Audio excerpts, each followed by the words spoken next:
দেখেছে আমাদের দেশের যারা সন্তান, যারা বুদ্ধিজীবী, যারা বিভিন্ন সেক্টরে, আমাদের শিক্ষক, আমাদের লেখক, আমাদের অধ্যাপক, আমাদের অন্যান্য সকল শ্রেণী পেশার যারা বুদ্ধিজীবী, যারা একটা মানে যুদ্ধ শেষে ভঙ্গুর দেশকে যারা দায়িত্ব নিয়ে নতুন করে পুনর্নির্মাণ করবেন, যাদের সে দায়িত্ব ছিল, তাদেরকেই আমাদের 14 ডিসেম্বর হারিয়ে ফেলতে হয়েছে, যার ফলশ্রুতিতে আমাদের নানা প্রতিকূলতা সম্মুখীন হতে হয়েছে।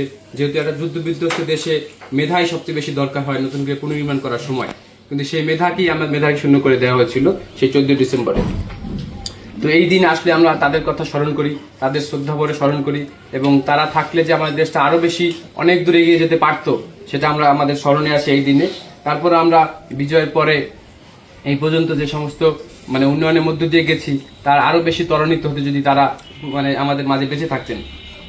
তো আমরা প্রতি বছর এই দিনে তাদেরকে স্মরণ করি, শ্রদ্ধা করি, তাদের জন্য দোয়া করি যে তাদের জন্য মানে পরকালেও তাদের জন্য ভালো সুফল পায়, এই দোয়া সবসময় আমরা করি।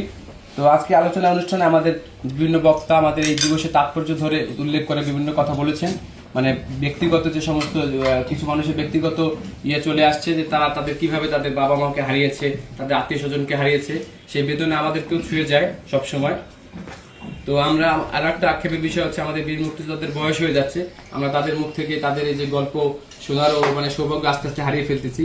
এই যে আমি এখানে এই 1-1.5 বছরেই অনেকগুলা বীর মুক্তিযোদ্ধার মানে সালামিতে অংশগ্রহণ করেছি, তাদের জানাজায় অংশগ্রহণ করেছি, তাদের সংখ্যা আস্তে আস্তে কমে যাচ্ছে আর কি। তো আমরা এরকম মাঝে মাঝে অনুষ্ঠানে তাদের কাছে তাদের যুদ্ধের কাহিনী শুনবো যতদিন সময় পাই।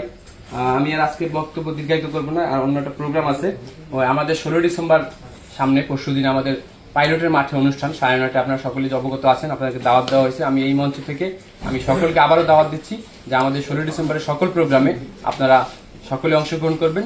সকলের অংশগ্রহণের মধ্যে দিয়ে আমরা আমাদের দিবসটা খুব ভালোভাবে পালন করতে চাই, সকলকে সাথে নিয়ে।